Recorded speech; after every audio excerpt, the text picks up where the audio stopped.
بسم الله الرحمن الرحيم إن الحمد لله نحمده ونستعينه ونستغفره ونؤمن به ونتوكل عليه ونعوذ بالله من شرور أنفسنا ومن سيئات أعمالنا من يهده الله فلا مضل له ومن يضلله فلا هادي له وأشهد أن لا إله إلا الله وحده لا شريك له وأشهد أن سيدنا ونبينا مولانا محمدا عبده ورسوله اللهم صل على سيدنا محمد وعلى آل محمد كما صليت على إبراهيم وعلى آل إبراهيم إنك حميد مجيد اللهم بارك على محمد وعلى آل محمد كما باركت على إبراهيم وعلى آل إبراهيم إنك حميد مجيد أما بعد فقد قال الله تعالى في القرآن العظيم والفرقان المجيد أعوذ بالله من الشيطان الرجيم بسم الله الرحمن الرحيم يا أيها الذين آمنوا اتقوا الله حق تقاته ولا تموتن إلا وأنتم مسلمون يا أيها الناس اتقوا ربكم الذي خلقكم من نفس واحدة وخلق منها زوجها وبث منهما رجالا كثيرا ونساء واتقوا الله الذي تساءلون به والأرحام إن الله كان عليكم رقيبا وقال الله عز وجل قد خلت من قبلكم سنن فسيروا في الأرض فانظروا كيف كان عاقبة المكذبين هذا بيان للناس وهدى وموعظة للمتقين ولا تهنوا ولا تحزنوا وأنتم الأعلون إن كنتم مؤمنين إن يمسسكم قرح فقد مس القوم قرح مثله وتلك الأيام نداولها بين الناس وليعلم الله الذين آمنوا ويتخذ منكم شهداء والله لا يحب الظالمين ويمحص الله الذين آمنوا ويمحق الكافرين அளவற்ற அல்லாஹ்வின் நிகரில்லா பேரன்புடையவனுமாகிய எல்லாம் அல்ல அல்லாஹ்வின் திருப்பெயரால் ஆரம்பம் செய்கின்றேன். சாந்தியும் சமாதானமும் நம்மையிலும் மேலான உத்தம தூதர் முஹம்மது ஸல்லல்லாஹு அலைஹி வஸல்லம் அவர்கள் மீதும் அவர்களின் முற்றார் உறவினர் மீதும் அவர்களை பின்பற்றிய தோழர்கள் மீதும் தாபிஈன்கள் மீதும் தபுஉ தாபிஈன்கள் மீதும் இமாம்கள் மீதும் குறிப்பாக இங்கு அமர்ந்து இதை கேட்டுக்கொண்டிருக்கக்கூடிய நம் எல்லோர் மீதும் எல்லாம் அல்ல அல்லாஹ்வின் சாந்தியும் சமாதானமும் அன்பும் கருணையும் ஈரேற்றமும் என்றென்றும் நிலவட்டுமாக என்று பிரார்த்தித்து எனது ஜும்ஆவின் உரையை ஆரம்பம் செய்கின்றேன். அன்பிற்கினிய பெரியோர்களே, சகோதரர்களே, தாய்மார்களே, சகோதரிகளே, அஸ்ஸலாமு அலைக்கும் வரஹ்மத்துல்லாஹி வபரகாத்துஹு. கொஞ்சம் ஷஃபா முன்னாடி வந்துருங்க, முன்னாடி கதவை திறந்து வைங்க. நிறைய உள்ள ஸ்பேஸ் இருக்குது, அதனால் உள்ள நீங்கள் கொஞ்சம் முன்னேறி வந்துட்டு கதவை திறந்து வச்சா பின்னாடி ஒரு 3 நிமிஷம் உள்ளே இருந்து கேட்பாங்க. அன்பிற்கினிய சகோதர சகோதரிகளே, இன்றைய தலைப்பு எதிரியின் வெற்றி என்பது நம் வாழ்வின் முடிவல்ல, துவக்கமே ஆகும் என்ற ஒரு தலைப்பு. என்றால் நம்ம எல்லாம் ஒரு அச்சத்தோட வாழ்ந்துட்டு இருக்கோம். ஆனா இந்த தீன் நம்மிடத்திலிருந்து அச்சத்தை எதிர்பார்க்கவில்லை, வீரத்தை எதிர்பார்க்கிறார். கோழைத்தனம்தான் நம்மிடத்திலேயே இருக்கக்கூடாத ஒரு பண்பு. ஒரு மூமின் ஒரு கஞ்சனாக கூட இருப்பான், ஆனால் ஒரு மூமின் ஒரு கோழையாக இருக்க முடியாது. ஒரு 2-3 தினங்களுக்கு முன்பாக அமெரிக்காவில் ஹார்வர்டு பல்கலைக்கழகத்தில் பட்டம் வாங்கக்கூடிய நேரத்தில் முதல்நிலை பெற்ற மாணவி, இவர் இந்தியாவினுடைய வம்சாவளியை சேர்ந்த மாணவி, அழகான உரையை நிகழ்த்தினார். ஸ்ருதி என்று நான் நினைக்கிறேன். பவர் ஆஃப் சைலன்ஸ் அப்படின்னு சொல்லி அவருடைய அந்த விஷயத்துல அவர் சொல்ல வர்றார். பவர் ஆஃப் சைலன்ஸ், அமைதியில் இருக்கக்கூடிய ஒரு ஆற்றல். அமைதியில் இருக்கக்கூடிய ஆற்றல் என்பது அது நம்மளுடைய ஒரு மூமின் முஸ்லிமினுடைய வீரத்தை வெளிப்படுத்தக்கூடியதாக இருக்க வேண்டுமே ஒழிய, நான் இங்கு சொல்வது, அதை மேற்கோள் காட்டி இங்கு சொல்வது, அவர்கள் சொல்வது, அந்த பேசக்கூடிய பெண்மணி ஒரு சிறு பிள்ளையாக இருந்தாலும் மிக தெளிவாக ரொம்ப பிரில்லியண்டாக ஹார்வர்டில் படித்த பிள்ளை எப்படி இருக்கும் அந்த மாதிரி அதுபோல எல்லா தகுதியோடும் முன்னின்று பேசுகிறது. அங்க அவர்கள் சந்திக்கக்கூடிய பிரச்சனை அது நிற ரீதியான பிரச்சனை. ஆசியாவிலிருந்து வரக்கூடியவர்கள் என்றாலே அமெரிக்காவிலே ஒரு பார்வை இருக்கிறது, கருப்பினத்தின் மீது ஒரு கோபம் இருக்கிறது. அதே போன்று அவர்களுடைய வாழ்வுக்கு பிரச்சனை, வெளியில ஜாபுக்கு பிரச்சனை. இப்படிப்பட்ட விஷயம் இது எங்க நடக்குது, எங்க பேச்சு பேசப்படுகிறது என்று சொன்னால், எங்க இருந்து சட்டத்தை பின்னாடி உருவாக்கக்கூடிய தலைவர்கள் உருவாகிறார்களோ அந்த பல்கலைக்கழகத்திலிருந்து அவர் பேசுகிறார். எனக்கு என்னுடைய ஜாபுக்கு என்ன செக்யூரிட்டி, என்னுடைய லைஃபுக்கு என்ன செக்யூரிட்டி என்று அவர் கேள்வி கேட்கிறார். ஆக பவர் ஆஃப் சைலன்ஸ் என்பது மிக முக்கியமானது. அதில் ஒளிந்திருக்க வேண்டியது கோழைத்தனம் அல்ல, வீரம். தீன் என்பது நம்மிடத்தில் அதைத்தான் எதிர்பார்க்கிறது. குர்ஆனினுடைய வசனங்கள் ஒவ்வொன்றாக நீங்கள் பார்த்தீர்கள் என்று சொன்னால், இந்த உலகில் அமைதியை நாடக்கூடியவனாக மட்டும்தான் ஒரு முஸ்லீம் இயங்க முடியும். எப்ப பார்த்தாலும் சும்மா இருக்கக்கூடிய சூழலை குழப்பி விடக்கூடிய ஒரு ஃபசாத் ஃபித்னாவை எப்போதும் விரும்பி செயல்படுத்தக்கூடியவன் மூமினாக இருக்க முடியாது. அந்த இலக்கணத்தை விட்டு அவன் வெளியேறி விடுவான். அமைதியான சூழலிலே குழப்பம் விளைவிப்பது என்பது கொலையை விட கொடியது என்று குர்ஆன் சொல்கிறது. வல்ஃபித்னத்து அஷத்து மினல் கத்ல் என்று சூரா பக்ரால அல்லாஹ் சொல்லி காட்டுகிறான். குழப்பம் என்பது கொலையை விட கொடியது. ஏன்னா கொலை, பல்வேறு கொலைகளுக்கு குழப்பம் தான் காரணமாக ஆகிவிடுகிறது. ஆக ஒரு மூமின் அவனிடத்தில் இருக்கவே கூடாத ஒரு பண்பு என்பது குழப்பம் விளைவிப்பது, அக்கிரமத்தில் ஈடுபடுவது, அநீதமாக நடப்பது, வெறுப்பை மற்றவர்களிடத்திலே மூலதனமாக கொண்டு அவர்களிடத்திலே பிரிவினையை எப்போதும் ஏற்படுத்தி கொண்டு இருப்பது. இது ஒரு மூமினிடத்திலே இருக்கவே கூடாத பண்பு. அதே நேரத்தில் அவன் அடக்கி ஒடுக்கி வைக்கப்படுகிறான் என்று சொன்னால் அப்போது அவன் சிந்திக்க வேண்டும். எதை கொண்டு சிந்திக்க வேண்டும் என்று சொன்னால் குர்ஆன் அவனுக்கு வழிகாட்டுகிறது. இப்ப குர்ஆன் என்று பேசுவதை நாளைக்கு பேசக்கூடாத ஒரு பெயராக கூட மாற்றிவிடலாம். எதையோ சட்டமாக கொண்டு வரக்கூடிய உலகில் இந்த குர்ஆன் என்ற வார்த்தையை பயன்படுத்துவதை கூட இனிமேல் நீங்கள் தவித்துக் கொள்ள வேண்டும். இல்லை என்றால் உங்கள் மீது இன்னும் சட்டம் பாயம் என்று கூட சொல்லக்கூடிய ஒரு காலம் வரலாம். ஆனால் அந்த காலம் வரைக்கும் நாமும் என்ன செய்யக்கூடாது, வெயிட் பண்ணி கொண்டு இருக்கக்கூடாது. நம்ம தெளிவாக இந்த தீனை மக்களுக்கு அறிமுகப்படுத்த வேண்டும். தஅவா என்பது அப்படித்தான், இந்த தீனை மக்களுக்கு அறிமுகப்படுத்துவது. காசாவில் குண்டு குண்டாக அது மழையாக பொழிவித்து அங்கு உள்ள குழந்தைகளையும் பெண்களையும் அது கொன்றுழைக்கக்கூடிய அந்த நேரத்தில் அந்த மேற்குலகமும் அமெரிக்காவும் உற்று பார்க்கக்கூடாது. உற்று பார்த்து விட்டு இத்தனை கொலை தூரம் நடந்த கொடுமைகள் நடந்த பிறகும் அந்த மக்கள் மனதிலே ஒரு அமைதி இருக்கிறது. அவர்களுடைய வாயிலே அல்ஹம்துலில்லாஹ் என்றுதான் வருகிறதே தவிர அல்லாஹ்வை கோபம் கொள்ளவில்லை, இந்த தீனை விட்டு வெளியேறவில்லை, அந்த நிலத்தை விட்டு வெளியேறவில்லை. மாறாக நம்ம இங்குதான் இருப்போம், இங்குதான் வாழ்வோம், இங்குதான் சாவோம் என்று சொல்கிறார்களே. அப்படிங்கிறத பார்த்து அவர்கள் தங்களுடைய இதுவரைக்கும் உள்ள சிந்தனைகளை எல்லாம் தூக்கி எறிந்து விட்டு காசாவினுடைய சிந்தனையை தனது சிந்தனையாக மாற்றிக்கொள்கிறார்கள். ஐரோப்பாவில் அதிகமான இளைஞர்கள் இந்த தெலுங்கு, அதாவது டிக்டாக் போன்ற அந்த சோசியல் மீடியாக்களில இது போன்ற செய்திகளை அதிகமாக பார்த்து இஸ்லாத்தை ஏற்றுக்கொண்டிருக்கிறார்கள். நான் என்ன சொல்ல வருகிறேன் என்று சொன்னால், இந்த தீன் என்பதிலே நான் எதை ஏற்றுக்கொண்டிருக்கிறேனோ இதைத்தான் நான் ஏற்றுக்கொண்டிருக்கிறேன் என்று சக மனிதனுக்கு நான் எடுத்துச் சொல்ல வேண்டும். அதற்கான தடை வரும் வரைக்கும் வெயிட் பண்ணிக்கொண்டு இன்னும் நம்முடைய கோழைத்தனத்தை அதை கூட்டிக் கொண்டே போகக்கூடாது. அதுலதான் நம்முடைய பவர் ஆஃப் சைலன்ஸ் இருக்கிறது. அமைதியில எதிரி என்ன நினைத்துக் கொள்ளக்கூடாது என்று சொன்னால், நாம் நினைக்கக்கூடிய நேரத்தில் எல்லாம், நினைக்கக்கூடிய விதத்தில் எல்லாம் இவர்களை நாம் நம்முடைய விம்ஸ் அண்ட் ஃபேன்சிஸ் என்று சொல்லக்கூடிய நம்முடைய விருப்புக்கு ஏற்றால் கூட அடக்கி ஒடுக்கி வைக்கலாம் என்ற மனநிலை எதிரிக்கு வந்தால் அது ஒரு முஸ்லிமினுடைய தோல்வியாக இருக்குமே ஒழிய இஸ்லாத்தின் தோல்வி கிடையாது. ஏனென்றால் ஒரு முஸ்லிம் குர்ஆனை பின்பற்றக்கூடிய நேரத்தில் இஸ்லாம் அவனை பாதுகாக்கும், குர்ஆன் அவனை பாதுகாக்கும், அவனுடைய கண்ணியத்திற்கு குர்ஆன் உறுதியை கொடுக்கும், அல்லாஹ் அதனை கேரண்டி கொடுப்பான். நாம அந்த விட்டு விலகி கொண்டு அவர்களே போட்டு வைத்த அந்த சிந்தனை, சித்தாந்தங்கள், கொள்கைகளை எல்லாம் தொடர்ந்து நம்முடைய மூளைகளிலே ஏற்றிக்கொண்டு வாசிக்கக்கூடிய செய்தி சேனல்களையே தொடர்ந்து ஊடுருவி அந்த செய்திகளையே பார்த்து அதை கொண்டு நம்முடைய சிந்தனையை நாம் செதுக்கி கொண்டோம் என்று சொன்னால் அது நம்முடைய தவறு. எனவே குர்ஆன் என்ற ஒன்றை வார்த்தையை கூட தமிழிலே இனிமேல் பயன்படுத்தக்கூடாது என்று வரும் காலத்திற்கு முன்பாக குர்ஆனை மக்களிடத்திலே சென்று நாம் அறிமுகம் செய்ய வேண்டும். ஏனென்றால் இன்றைக்கு ஜிஹாத் பற்றி பேச முடியாது. உடனே ஐசிஸ் தீவிரவாதம் என்று சொல்லிவிடுகிறார். ஜிஹாத் என்பது அமைதிக்கான ஒரு கருவியாக ஒரு அரசு செய்யக்கூடிய வேலையாக இருக்கிறது. ஒரு ஸ்டேட் முன்னெடுக்கக்கூடிய விஷயம். ஒரு தனி மனிதனோ ஒரு சிறு குழுக்களோ இந்த ஜிஹாத் என்ற ஒரு நிலையை முன்னெடுக்க முடியாது. அது ஸ்டேட் அத்தாரிட்டி. அதை இவங்க புனித போர், வார் என்றெல்லாம் இவர்கள் சொல்வார்கள். போர் என்று சொல்வார்கள், இரு நாடுகளுக்கு இடையிலான போர். ஆனால் ஜிஹாதுங்கிறது மட்டும் பயன்படுத்தப்படாது. முஸ்லிம் ஸ்டேட் அதே ஜிஹாத் என்று தான் சொல்லும். ஏனென்றால் அதிலே அவர்களுடைய வீரர்கள் மாண்டு போகக்கூடிய நேரத்தில் அதை மாற்றேர் என்று சொல்வார்கள், அது ஷஹீத் என்று சொல்வார்கள். இங்க கூட பஞ்சாப்ல மாற்றையரசு அந்த இந்தியாவினுடைய சுதந்திரத்திலே யாரெல்லாம் உயர் நீத்தார்களோ பஞ்சாபினுடைய அந்த போர் வீரர்கள், பஞ்சாபினுடைய மக்கள், அவங்க சீக்கிய மதத்தை சார்ந்தவர்கள்.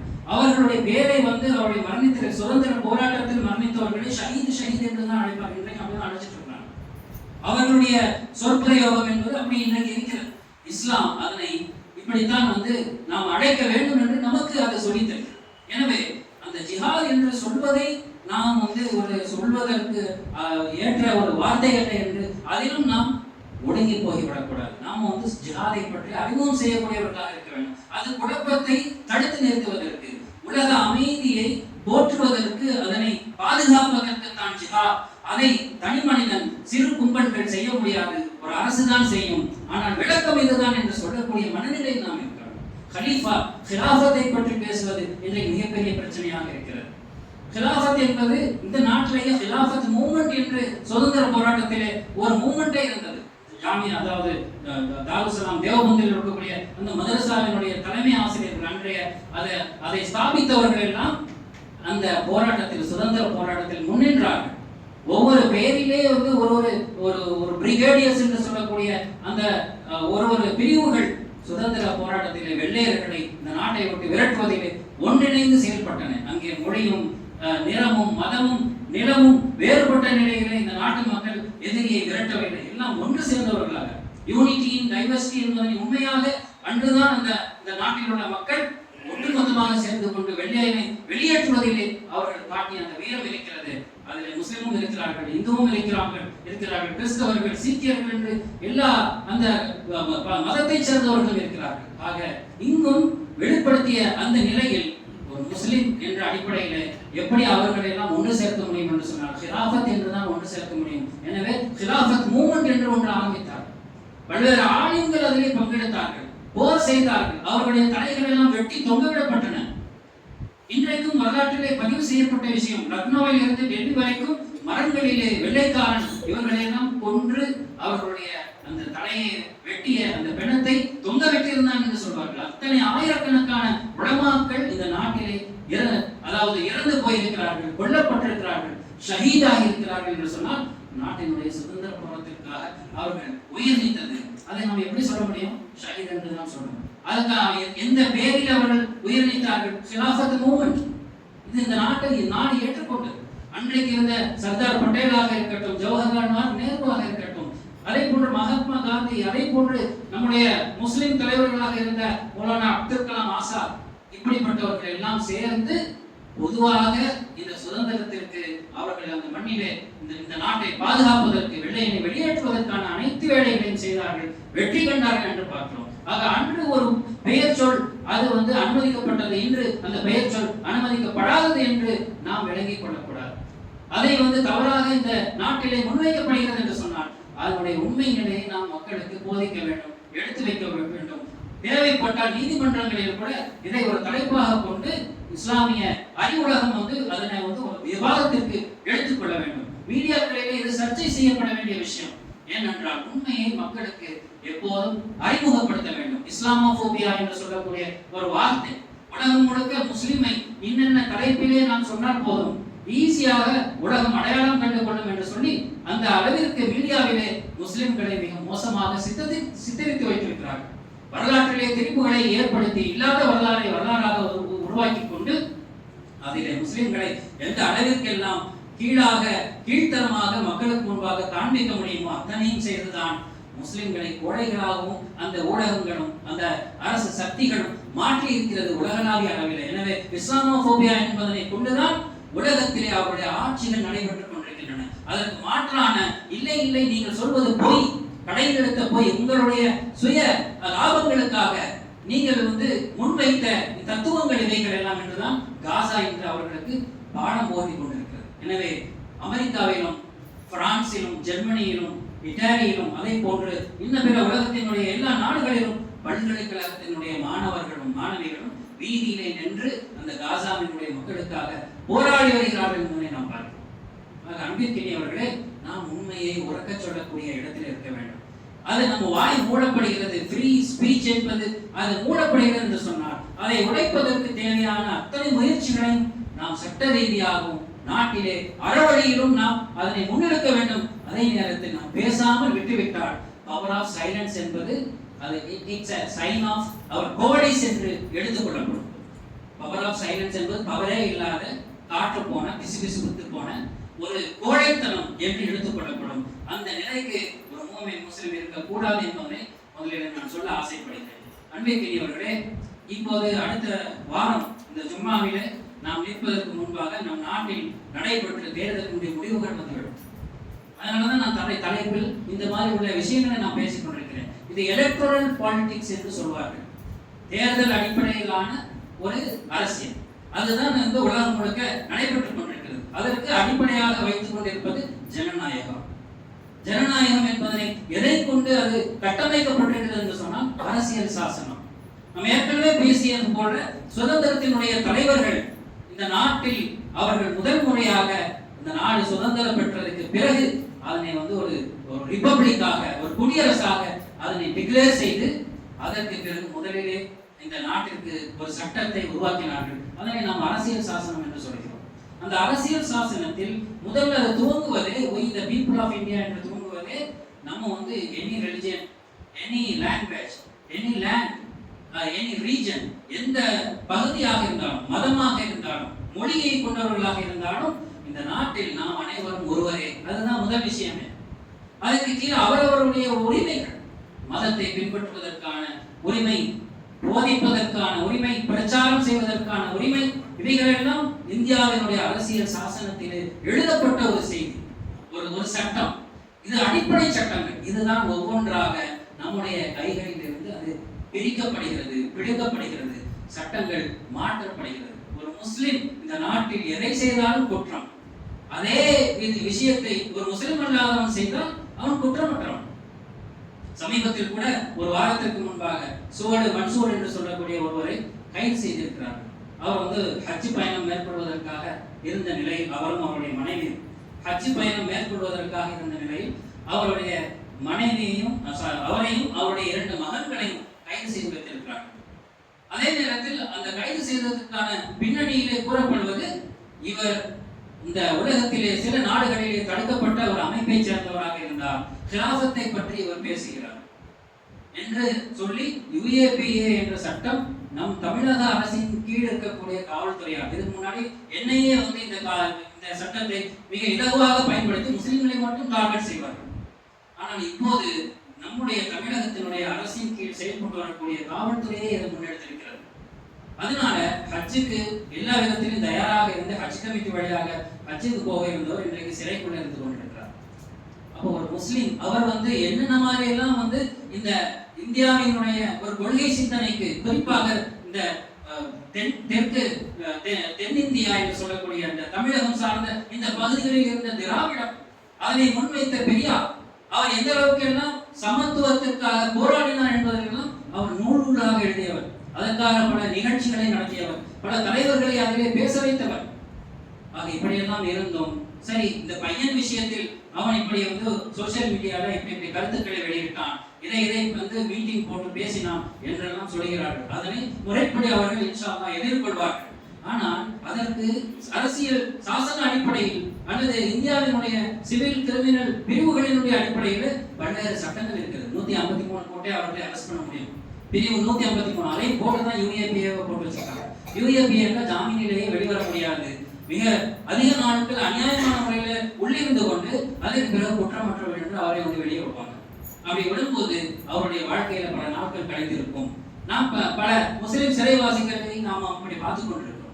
அந்த ஒரு பட்டியல் இப்போது சேர்ந்து கொண்டே போகிறதே தவிர அரசுகள் மாறினாலும் அது முஸ்லிம் சார்பு நிலை கொண்ட அரசு நடத்தக்கூடியவர்களாக இருந்தாலும் அல்லது வேறு அரசியல் அடிப்படையில் செயல்படக்கூடியவர்களாக இருந்தாலும் ஒரு முஸ்லிம் என்று சொன்னால் ஒரு இலக்காரமான போக்கு இருக்கிறது. காரணம், நாம வந்து ஒரு யூனிட்டியாக இல்லை. நமக்குள்ள உள்ள பிரிவுகள் யார் யாருக்கு உதவுகிறது என்பதனை நாம பார்க்க வேண்டும்.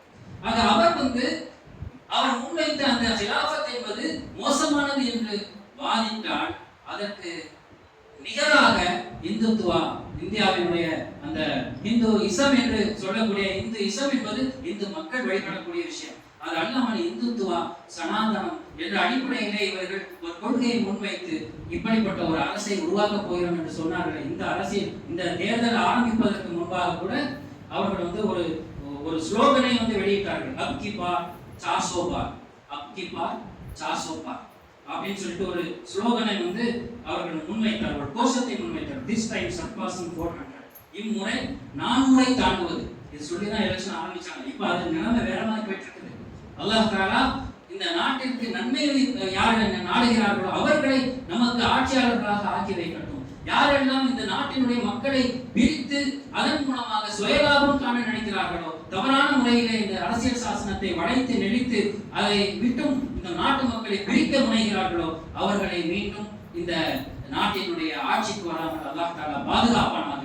இந்த நாட்டு மக்களுக்கு நிம்மதியை அமைதியை அல்லாஹ் கொடுப்பானாக. அன்பிற்குரியவர்களை, இப்படி ஒரு துணிவாக அவர்கள் முன்வைத்ததை நாட்டினுடைய முஸ்லிம் அல்லாத இந்து சமூகமும் விழித்துக் கொண்டு அவர்கள் பயந்து போனதனுடைய அடிப்படையில் தான் தேர்தலுடைய முடிவு இப்படித்தான் அமையும். இவர்கள் சொன்ன மாதிரி 400 அதெல்லாம் சீட்டுகள் எல்லாம் வென்று பாஜகவால் ஆட்சி அமைக்க முடியாது. முதலில் பாஜக ஆட்சி அமைக்குமா என்பது இப்போது கேள்விக்குறி என்ற ஒரு நிலைக்கு வந்திருக்கிறது என்று சொன்னால் இது ஒரு இறங்கு நிலை. எந்த கொள்கையை முன்வைத்து, எந்த பிரிவினையை முன்வைத்து முஸ்லிம்களுக்கு எதிராக தொடர்ந்து தீய பிரச்சாரங்களை, வன்மமான பல்வேறு விஷயங்களை எல்லாம் இவர்கள் முன்னெடுத்தார்களோ அது எல்லாத்திற்கும் இந்த நாட்டினுடைய மக்கள் இந்து முஸ்லிம் என்ற வேறுபாடு இல்லாமல் அவர்கள் எழுதி வைக்கக்கூடிய ஒரு தீர்வாக அது அமைக்கப் போகிறது. அந்த தீர்ப்பு வருவதற்கு அது நல்ல தீர்ப்பாக, எல்லா மக்களுக்கும் அது ஏற்றுக்கொள்ளப்பட்ட ஒரு நிம்மதி அமைதி இந்த நாட்டில் ஏற்படுத்தக்கூடிய தீர்ப்பாக இந்த எலெக்ஷனுடைய முடிவுகள் அமைய வேண்டும் என்று நாம் துஆ செய்வோம். கண்ணியத்திற்குரியவர்களே, இப்படியெல்லாம் பல கட்டங்களாக முஸ்லிம்கள் இந்த நாட்டிலே சோதிக்கப்படுகிறார்கள், உலகிலும் சோதிக்கப்படுகிறார்கள் என்று வருகின்ற போது நாம் எப்படி நடக்க வேண்டும் என்பதற்கு நாம் இந்த வழிமுறைகளிலேயே தேடினால் அதற்கான ஒரு வாழ்க்கையினுடைய பாதை என்பது நமக்கு தென்படாது.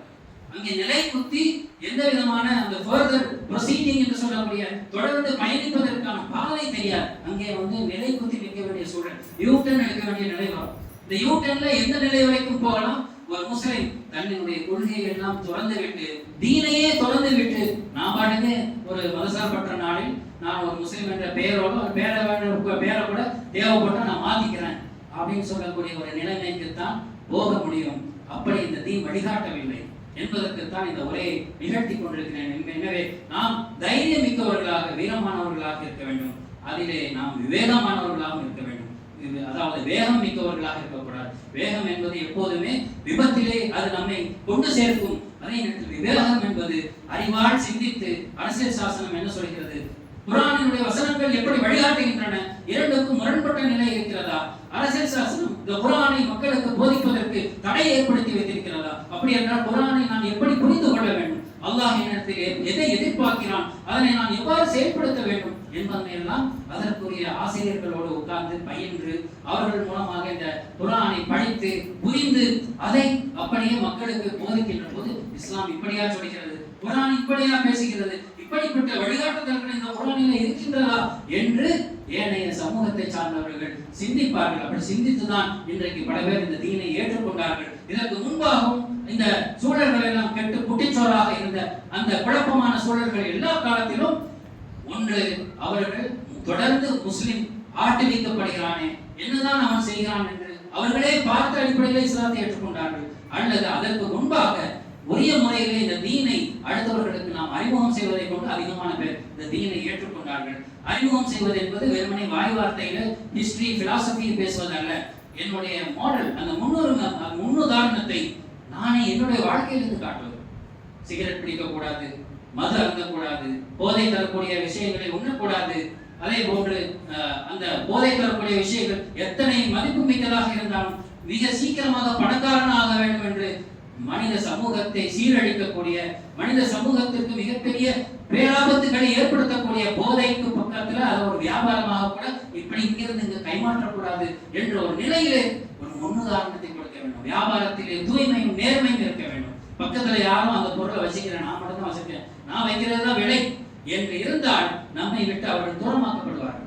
இதுவே இந்த தீன் நமக்கு என்ன கற்றுத் தருகிறது? நியாயமான முறையில ஒரு லாபம், நியாயமான லாபம். லாபம் என்பது கொள்ளை லாபம் வைக்கக்கூடாது. இப்படியெல்லாம் முன்பாக இந்த நாட்டிலே வாழ்ந்த மக்கள் இந்த தீனை பின்பற்றி அதனை வாழ்க்கையை காட்டிய போது ஏற்பட்ட மாற்றம் தான் நானும் நீங்களும் இன்றைக்கு களிமாவை சொல்லி முஸ்லிமாக வாழ்ந்து ஐங்கால தொழுகையும் ஜுமாவையும் நிறைவேற்றக்கூடியவர்களாக இருக்கிறோம் என்று சொன்னால், இப்படிப்பட்ட இந்த தீனை விளங்கி உரிய முறையில் விளங்கி, தப்பாக ஐசிஸ் போன்ற தீவிரவாதம் என்று சொல்கிறார்களே, தப்பாக விளங்கி வைத்துக் கொண்டு தாறுமாறாக நடப்பது அப்படி அல்ல. இந்த தீன் அதுக்காகத்தான் சொன்னேன், நீங்க சோசியல் மீடியால போய், யூடியூப்ல போய், ஷேக் கூகுள்கிட்ட போய் நீங்க தேடிக்கொண்டு இந்த தீனை கற்கக்கூடாது. இளைய தலைமுறைகள் சிந்திக்க வேண்டியது. உங்களுக்கு முன்பாக உங்களுடைய பகுதிகளிலே ஆலிம் பெருமக்கள் இருக்கிறார்கள், இந்த தீனை கற்றவர்கள் இருக்கிறார்கள், மார்க்கத்தை அதிகமாக விளங்கியவர்கள் இருக்கிறார்கள். அவர்களுக்கு நேரில் சென்று உங்களுடைய மனதில் இருக்கக்கூடிய பல்வேறு ஐயங்களுக்கு கேள்விகளாக கேட்டு அதிலே விளக்கங்களை பெறலாம். குர்ஆனுடைய அத்தியாயங்கள் இருக்கின்றன, பல்வேறு சூறாக்கள் இருக்கின்றன, பிரிவுகள் இருக்கின்றன, 30 ஜுஸாக. அதையெல்லாம் தொடர்ச்சியாக ஒரு அமர்வாக உட்கார்ந்து அவர்களிடத்திலிருந்து பயின்று முறைப்படியான விளக்கத்தை பெற்று அதனை மக்களிடத்தில் சொல்கின்ற போது, அதனையே நம்முடைய வாழ்க்கையில் செய்கின்ற போது ஒரு முன்னுதாரணத்தை இந்த மண்ணிலே நிறுவக்கூடியவர்களாக இருக்க முடியும். அப்படித்தான் இஸ்லாம் வளர்ந்தது என்பதனை என்னுடைய முதலாவது உரையிலே சொல்லி நிறைவு செய்கிறேன். அகூலு கௌலி ஹாதா அஸ்தக்ஃபிருல்லாஹி லி வ லக்கும் ஃபஸ்தக்ஃபிருஹு இன்னஹு ஹுவல் கஃபூருர் ரஹீம்.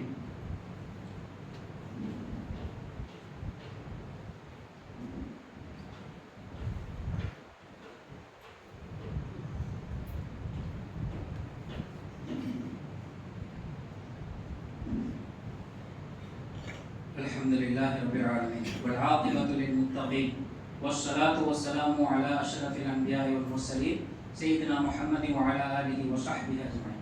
அன்பிற்கினியவர்களே, இப்போ குர்ஆன் என்ன சொல்கிறது ஏனென்றால் குர்ஆனினுடைய வழியில் தான் நாம் நடக்க வேண்டும். வெவ்வேறு சிந்தனைகள் ஊடகங்களின் வழியாக, வரலாற்றின் மூலமாக, பல்வேறு கிடைக்கக்கூடிய இந்த மக்களை சென்று சேரக்கூடிய கருவிகளினுடைய மூலமாக தப்பாக நாம் சொல்லி ஒரு சிந்தனையை நாம் உருவாக்கி வைத்திருக்கிறோம். அந்த சிந்தனை என்பது அல்லாஹ்வால் ஏற்றுக்கொள்ளப்பட்டது அல்ல. அது மனித குலத்திற்கு ஒரு தீர்வை தரக்கூடியதாக இருக்காது, சுயநலம் மிக்கதாக இருக்கும், பிறர் மீது வெறுப்பு கொள்ளக்கூடியதாக இருக்கும் என்று சொல்லிதான் நாம் முதலிலே இவ்வளவு நேரம் பல விஷயங்களை பேசியிருக்கின்றோம். அப்படி என்றால் குர்ஆன் என்னதான் வழிகாட்டுகிறது என்று பார்த்தால் எல்லாவற்றிற்கும் வழிகாட்டுகிறது. நான் ஆரம்பத்திலே ஓதி காட்டிய வசனத்தில் قد خلت من قبلكم سنن فسيروا في الارض فانظروا كيف كان عاقبة المكذبين என்று அல்லாஹ் சொல்லி காட்டுகிறான். உங்களுக்கு முன்பாக சென்ற சமூகம் இருக்கிறது, அதை நீங்கள் பயணம் செய்து பாருங்கள். அந்த பயணத்தை வேணா யூடியூப்ல வச்சுக்கலாம். அந்த யூடியூப்ல போய் அந்த ஆதுடைய அந்த நிகழ்வு எப்படி, முடிவு எப்படி இருந்ததுங்கிறத, ஆது சமூகம் வாழ்ந்த அந்த இடங்களை பற்றிய பல்வேறு அறிவியல் பூர்வமான அந்த யூடியூபினுடைய அந்த காட்சிகள் இருக்கின்றன. ஒரு சமூகம் உலகில் இன்றைக்கு அமெரிக்கா, ரஷ்யா போன்ற, சைனா போன்ற நாடுகள் எப்படி வல்லரசுகளாக இருக்கிறதோ, இப்படி 3 நாடுகளாக இல்லாமல் உலகம் முழுக்க ஒரே சமூகம் தான் ஆட்சி செய்யக்கூடிய வலிமை பெற்றதாக இருந்தது. அவர்களை மீறி இந்த உலகத்தில் ஒரு காக்கா குருவி கூட பறக்க முடியாத ஒரு நிலை இருந்ததை அல்லாஹ் தஆலா குர்ஆனிலே நினைவுபடுத்துகிறான். ஆது கூட்டத்தை பார்க்கவில்லையா? சமூது கூட்டத்தாரை பார்க்கவில்லையா? ஃபிரௌனை பார்க்கவில்லையா? அவனுடைய பரிவாரங்களை பார்க்கவில்லையா? இதெல்லாம் எப்படி பார்க்க முடியும்? பயணம் செய்து பார், அவனுடைய அழிவு உனக்கு கற்றுத்தரும். இந்த மாதிரி பாதையில் நாம் தடுக்கி விபத்தில் நாம் முட்டி நிற்க வேண்டும், அதே நேரத்தில் தொடர்ந்து பயணிக்க வேண்டும் என்று சொன்னார். இந்த பாதையல்ல நாம் தேர்ந்தெடுக்க வேண்டியது என்பதனை இவர்களுடைய அழிவு உனக்கு கற்றுத்தரும் என்று அல்லாஹ் தஆலா சொல்லி காட்டுகிறான். قد خلت من قبلكم سنن فسيروا في الارض فانظروا كيف كان عاقبة المكذبين. பொய்யர்களினுடைய இறுதி முடிவு என்னாயிற்று என்பதை நீங்கள் பயணித்து பார்த்துக் கொள்ளுங்கள் என்று அல்லாஹ் சொல்கிறான் என்று சொன்னால், இதெல்லாம் ஒரு உண்மை மூமின் எப்படி வீரமிக்கவனாக இருக்க வேண்டும், அதே நேரத்தில் அல்லாஹ்வுக்கு அச்சப்பட்ட நிலையிலே இந்த உலகிலே அமைதியையும் சமத்துவத்தையும் நீதியையும் நிலைநாட்டக்கூடிய முதலிடத்தில் அவன் இருக்க வேண்டும் என்பதனைத்தான் இது நமக்கு விளக்கமாக சொல்லித் தருகிறது. ஹாதா பயானுல் லின்னாஸ் வ ஹுதா வ மௌஇதத்துல் லில் முத்தகீன். இது உங்களுக்கு வழங்கப்படக்கூடிய ஒரு விளக்கமாகும். பயான் என்பது குர்ஆனே பயான். பயான் என்றால் விளக்கம். ஆக இது உங்களுக்கு பயான், மக்களுக்கு பயான். உங்கள் என்பதிலே மூமின், முஸ்லிம் என்று அல்லாஹ் சொல்லவில்லை.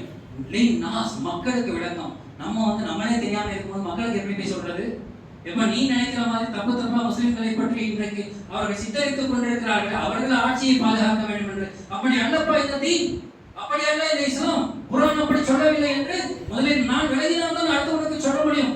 ஆனால் அல்லாஹ் சொல்கிறான், ஹாதா பயானுல் லின்னாஸ், இது மக்களுக்கான ஒரு வழிகாட்டல். ஹாதா பயானுல் லின்னாஸ் வ ஹுதா, ஒரு நேர் வழிகாட்டுதலாகும். வ மௌஇதத்துல் முத்தகீன், அல்லாஹ்வின் மீது அச்சம் கொண்ட முத்தகீன்களுக்கு இது உபதேசமாகவும் இருக்கின்றது என்று அல்லாஹ் சொல்லி தருகிறான். மேலும் அல்லாஹ் சொல்கிறான், வலா தஹினு வலா தஹஸனு வ அன்தும் லஅலூன இன் குன்தும் முஃமினீன். நீங்கள் கவலை கொள்ள வேண்டாம், துக்கப்பட வேண்டாம். நாம் ஏற்கனவே சொன்ன கோழைத்தனம் இங்கே புறக்கணிக்கப்படுகிறது, அல்லாஹ்வால் புறக்கணிக்கப்படுகிறது. வலா தஹினு, நீங்கள் கவலை கொள்ளாதீர்கள். வலா தஹஸனு வலா தஹினு, நீங்கள் துக்கம் கொள்ளாதீர்கள். வலா தஹஸனு, நீங்கள் கவலையும் கொள்ளாதீர்கள். இவ்வளவு காலமா முஸ்லிம் ஒடுக்கப்படுகிறான் என்றால் இப்படியே நீங்கள் இப்படிதான் போயிட்டு இருப்பீங்கனால காலம் மாறும். காலம் மாறக்கூடிய நேரத்தில் நீ எதில் இருந்தாய்? அல்லாஹ் இந்த வாக்கை மேலோங்க செய்யக்கூடிய இந்த பணியில் இருந்தாயா? அதை தொடர்ந்து நீ வாழ்ந்தாயா? அதை மறந்தவனாக நீ வாழ்ந்து கொண்டிருந்தாயா? வெந்ததை தின்று விதி வந்தால் சாவும் என்ற ஒரு மனநிலை கொண்டு உலகம் என்று அதனை உன்னுடைய தோளிலே தொங்க போட்டுக்கொண்டு அழைந்து கொண்டிருந்தாயா? இது நமக்கு முன்பாக இருக்கக்கூடிய சவால், நமக்கு முன்பாக இருக்கக்கூடிய கேள்வி. ஆக அல்லாஹ் சொல்கிறான், நீங்கள் துக்கப்பட வேண்டாம், கவலைப்பட வேண்டாம். வாழ்ந்துவிடாலோ, நீங்கள் தான் உன்னதம் மிக்கவர்கள். சொல்லக்கூடிய அல்லாஹ், you are the best among the mankind. You are the best among the mankind. ஒட்டுமொத்த மக்களிடத்திலும் நீங்கள் தான் உச்சமானவர்கள், உன்னதம் மிக்கவர்கள். இன்னொன்று மோமினின், நீங்கள் ஈமான் கொண்டிருந்தார். ஈமான் என்பது மீண்டும் நான் சொல்லக்கூடிய பாட்டம் லைன் மெசேஜ் என்னவென்று சொன்னால், ஈமான் என்பது நான் லா இலாஹ இல்லல்லாஹ் கலிமா சொல்லிட்டேன், எனவே நான் மூமின் என்பது அல்ல. சொல்லில் எது இருக்கிறதோ, சிந்தனையில் எதனை நாம் ஏற்றுக்கொண்டு நம்பி இருக்கிறோமோ, நான் வாழ்க்கையிலே செய்து காட்ட வேண்டும். அப்போதான் தெரியும் மக்களுக்கு. நான் இருக்கக்கூடிய அத்தனை மூதேவித்தனத்தையும் நான் செய்து கொண்டு எல்லா விதமான கிரிமினல் ஆக்டிவிட்டிகளையும் முன்னிலை வைத்துக் கொண்டு நாட்டில் மக்களை சேர விடாமல் ஒரு அமைதியான சூழலுக்கு எப்போதும் எதிர் நிலையிலே நான் இருந்து கொண்டு நான் மோமின் என்று சொன்னால் நம்மை ஐசிஸோடு பார்ப்பார்கள். ஐசிஸ் தீவிரவாதம் என்று சொல்கிறார்கள், அதோடு இணைத்துக் கொண்டுதான் நம்மை பார்ப்பார்கள். அந்த ஐசிஸ் இவர்கள் அல்ல, இது இஸ்லாம் உருவாக்கிய கூட்டமைப்பு அல்ல. ஐசிஸ் என்பது இஸ்லாத்தை வெறுக்கக்கூடியவர்கள். அவர்களுடைய நாட்டினுடைய எல்லா விதமான அவர்களுடைய வளங்களையும் மற்ற அவர்களுடைய சுயலாபங்களையும் அவர்கள் பாதுகாப்பதற்கு அவர்களே உருவாக்கியது. முஸ்லிம் அல்லாதவர்கள் உளவுத்துறைகளால் உருவாக்கப்பட்டது. மொசாத் உருவாக்கியது என்று அமெரிக்காவிலே ஒரு எதிர்கட்சி தலைவர் கூட முன்பு சொன்னது நினைவுக்கு இருக்கிறது. அது ஐசிஸ் ஒரு முஸ்லிமினுடைய உருவாக்கம் அல்ல. ஐசிசியில் இருப்பவன் முஸ்லிம் என்று ஏற்றுக்கொள்ள முடியாது. இஸ்லாத்தை விட்டு வெளியேறியவன் அவன் முஸ்லிமாக இருந்தால் கூட. ஆக ஐசிஸ் தீவிரவாதம் அல்ல. அப்படிப்பட்ட ஒரு மனநிலைக்கு நாம் போய்விடக்கூடாது. உண்மை மூமினாக இருக்க வேண்டும். அல்லாஹ்வை ஏற்றுக்கொண்டு, தூதரை ஏற்றுக்கொண்டு, இந்த இறை வேதத்தை ஏற்றுக்கொண்டு அதன்படி நடக்கக்கூடிய ஒரு உண்மை மூமினாக இருந்தால் நாம் தான் உன்னதம் மிக்கவர்கள் என்பதனை இந்த குர்ஆன் நமக்கு கற்றுத்தருகிறது. அதே போன்று இன்னும் சிஸ்கும் பார்க்கும் பக்கத்து மஸ்தர் கோமா கரகம் மீதுலோ, நீங்க என்ன பெருசா அனுபவிச்சுட்டு இருக்கீங்க, என்ன பெரிய கஷ்டத்தை அனுபவிச்சிட்டீங்க அப்படின்னு நான் தான் கேள்வி கேட்கிறேன். அவங்களுக்கு முன்னர் சென்ற சமூகம் இதை விட ஆக மோசமானதை அவர்கள் அனுபவித்தார்கள். மிக மோசமான கொடுமைகள். நபி ஸல்லல்லாஹு அலைஹி வஸல்லம் அவர்கள் ஹப்பாப் இப்னு அரத் ரலியல்லாஹு அவர்களுக்கு அந்த மக்காவிலே கஅபத்துல்லாஹ்வினுடைய அந்த நெருக்கத்தில் இருந்து அல்லாஹ்விடத்திலே அனலார் பிரார்த்தித்துக் கொண்டு தொழுது கொண்டிருந்த நேரத்தில் அவர்கள் கேட்கிறார்கள், ஹப்பாப் இப்னு அரத் எந்த அளவுக்கு அந்த எதிரிகளால், இஸ்லாத்தினுடைய எதிரிகளால் கொடுமையை அனுபவிக்கிற போது வரலாற்றிலே நாம் படித்து பார்த்தால் தெரியும். அப்படிப்பட்ட சஹாபி நபி ஸல்லல்லாஹு அலைஹி வஸல்லம் யாரை சொல்லுவா, இப்படி நம்ம ஆட்டி வைக்கப்படுகிறோமே, நீங்க அல்லாஹ்ட்ட கொஞ்சம் நமக்காக துஆ செய்யுங்களேன் அப்படின்னு கேட்ட நேரத்தில் அல்லாஹ்வுடைய தூதர் ஸல்லல்லாஹு அலைஹி வஸல்லம் அவருடைய முகம் சிவந்தது. கோபம் கொண்டவர்களாக, அப்பா உனக்கு என்ன தெரியும் என்று சொல்லி கடந்த காலத்திலே இதைவிட மோசமான நிலையில் நபிமார்கள் ஆட்டிவிக்கப்பட்டார்கள். சாதாரண மனிதர்கள் அல்ல, சாதாரணமாக இந்த தீனை ஏற்றுக்கொண்டவர்கள் அல்ல, நபிமார்கள் இப்படித்தான் ஆட்டிவிக்கப்பட்டார்கள். அவர்களுடைய தலையிலிருந்து கால் வரைக்கும் ரெண்டாக நடுவுல கத்தியை ஓட்டி, ரம்பத்தை ஓட்டி ரெண்டாக பிரிச்ச ஆளையை கொன்றார்கள். இது நபி ஸல்லல்லாஹு அலைஹி வஸல்லம் ஹப்பாப் இப்னு அரத்துக்கு சொல்கிறார்கள். அப்படின்னா இந்த முஸ்லிம் சமூகம் எப்போதும் முன் சென்ற சமூகத்தை வாசிக்க வேண்டும். அவர்கள் எப்படி வாழ்ந்தார்கள் அந்த காலத்திலே, அப்போதும் அவர்கள் ஈமானை விடாதவர்களாக எப்படி வாழ்ந்தார்கள் என்பது நமக்கு பாடமாக இருக்க வேண்டும். அஸ்ஹாபுல் உஹ்தூதை பார்க்கிறோம். இப்ராஹிம் அலைஹிஸ்ஸலாம் ஹஜ் என்று வந்து விட்டாலே இப்ராஹிம் அலைஹிஸ்ஸலாம் அவர்களுடைய குடும்பத்தவரும் தான். அதுதான் ஹஜ். அவர்களுடைய வாழ்க்கையில எப்படி இந்த ஈமானை இழந்து விடாமல் அதே சமூகத்திலே ஒரு அங்கமாக வாழ்ந்தார்கள், இந்த தீனை எப்படி மக்களிடத்தில் அறிமுகம் செய்தார்கள், அதில் ஏற்பட்ட பல்வேறு சிரமங்களை எப்படி சகித்துக் கொண்டார்கள், அல்லாஹ்வுடைய திருப்தி மிக்க அடியார்களாக எப்படி வாழ்ந்தார்கள் என்பது குர்ஆன் நமக்கு படம் எடுத்து காட்டுகிறது. ஆக இன்றைக்கு நாம் அனுபவிக்கிற நத்திங், அதாவது நாம் எதிர்கொள்ளக்கூடிய சவால்கள் இட் இஸ் நத்திங் முன் சென்ற சமூகத்தை ஒப்பிட்டு பார்க்கையில். அதே நேரத்தில் நாம் இப்படியே இந்த கோழைத்தனத்திலே தொடர்ந்து இருந்து கொண்டு நாம் அதுவாகவே மாறிவிடக்கூடாது. உண்மை மூமினாக மக்களுக்கு இந்த செய்தியை சொல்ல வேண்டும் என்பதனை குர்ஆன் மீண்டும் மீண்டும் வலியுறுத்துகிறது. காலத்தை இப்படித்தான் மக்களுக்கு இடையிலே நாம் சுழற்றி கொண்டு வருவோம் என்று அல்லாஹ் சொல்கிறான். காலச்சக்கரம் என்பது ஒரு இடத்தில் அப்படியே நிற்கக்கூடியது அல்ல, சுழன்று வரக்கூடியது. இன்றைக்கு தலை கீழாக நாம் இருந்த ஒரு சக்கரத்தினுடைய கீழ்ப்பகுதி நாம் இருந்தால் விடியல் என்பது வரும். ஒவ்வொரு இரவுக்கு பிறகும் விடியல் உண்டு. கால சக்கரம் என்பது அது இப்போது தாழ்வு நிலையில் இருந்தால் மீண்டும் அந்த சக்கரத்தினுடைய தாழ்வு நிலை மேல் நிலைக்கு வரும். இதை அல்லாஹ் சொல்லி காட்டுகிறான் குர்ஆன்ல. காலங்கள் இப்படித்தான் மாறி மாறி வரும் என்று சொல்லி காட்டுகிறான். ஒரு ஏழாம் உள்ளதை நாமும் வயத்தகைதலின் புஷ்பதா, உங்களிலே யார் ஈமான் கொண்டு அதிலே உண்மையாக அல்லாஹ்விற்கு சாட்சியாளர்களாக இருக்கிறார்களோ அதனை அல்லாஹ் தஆலா பார்ப்பதற்கு தான் இப்படிப்பட்ட சோதனைகளை உங்களுக்கு அல்லாஹ் தருகிறான் என்று சொல்லிவிட்டு வல்லாஹு லா யுஹிப்புல் ஸாலிமீன், அக்கிரமம் செய்யக்கூடியவர்களை ஒருபோதும் அல்லாஹ் நேசிப்பதில்லை என்று வசனத்திலே சொல்லி முடிக்கிறான். எனவே அன்பிற்குரிய சகோதரர்களே, குர்ஆன் இப்படிப்பட்ட உன்னதமான கருத்துக்களை, சிந்தனைகளை, சித்தாந்தங்களை, கொள்கைகளை முன்வைத்து ஒரு மூமினாக, உண்மை மூமினாக நீ வாழ். உனக்கு எதிராக நடக்கக்கூடிய விஷயங்களில் நீ துவண்டு போய் விடாதே. அதே நேரத்தில் உண்மையை, சத்தியத்தை எப்போதும் சொல்லக்கூடிய அணியில நீ நின்று கொண்டிரு. அதற்காகவே வாழக்கூடியவனாக, மறுமைக்கான உலகில் வாழக்கூடியவனாக இரு. உலகில் நீ மிகப்பெரிய லக்ஸுரியாக வாழலாம், உலகில் நீ மிகப்பெரிய எல்லா விதமான சுகங்களையும் பெற்று நீ வாழலாம். ஆனால் அல்லாஹ்வை மறந்து விடக்கூடாது. அல்லாஹ்வுக்கு நன்றி செலுத்தக்கூடியவனாக இருக்க வேண்டும். அல்லாஹ் உனக்கு கொடுத்ததை, அது அறிவாக இருந்தால் அந்த அறிவை மற்றவர்களுக்கு கொடுக்க வேண்டும். அது செல்வமாக இருந்தால் செல்வத்தை வாரி வாரி மற்றவர்களுக்கு, இந்த நாட்டினுடைய உலகினுடைய மக்களுக்கு நீ வழங்க வேண்டும். அவருடைய பசியை போக்க வேண்டும், பிணியை அகற்ற வேண்டும், நோய்க்கு எதிர்ப்புக்காக அவர்களுக்கு நீ உதவி செய்ய வேண்டும் என்ற ஒரு நிலையில் நாம் இருந்தால் நாம் உண்மை மூமின்கள். அதைத்தான் அல்லாஹ் நம்மிடத்திலிருந்து எதிர்பார்க்கிறான். அப்படிப்பட்ட உன்னதமான அந்த மூமின்கள் பட்டியலிலே நாமும் சேர்வோமாக. அல்லாஹ்வை, அவனுடைய தூதரை உண்மையாகவே விளங்கி அவருடைய நமக்கு அமைத்து தந்திருக்கக்கூடிய பாதையிலே எப்போதும் நடக்கக்கூடிய நன்மக்களாக நாம் வாழ்வோமாக. உலகில் அமைதியையும், சமத்துவத்தையும், நீதியையும், நேர்மையும் நிலைநாட்டக்கூடியவர்களுடைய பட்டியலிலே நாம் எப்போதும் முதல் வகுப்பு அணியிலே நின்று நாம் செயல்படுவோமாக. கேட்ட அடிப்படையில் செயல்படக்கூடிய தௌஃபீகை எல்லாம் அல்லாஹ் நம் அனைவருக்கும் தந்தருவானாக. ரப்பனா வலம்னா அன்ஃபுஸனா வ இல்லம் தக்ஃபிர் லனா வ தர்ஹம்னா லனகுனன்ன மினல் காசிரீன். ربنا آتنا في الدنيا حسنة وفي الآخرة حسنة وقنا عذاب النار. ربنا افرغ علينا صبرا وثبت أقدامنا وانصرنا على القوم الكافرين. إن الله يأمر بالعدل والإحسان وإيتاء ذي القربى وينهى عن الفحشاء والمنكر والبغي يعظكم لعلكم تذكرون ولذكر الله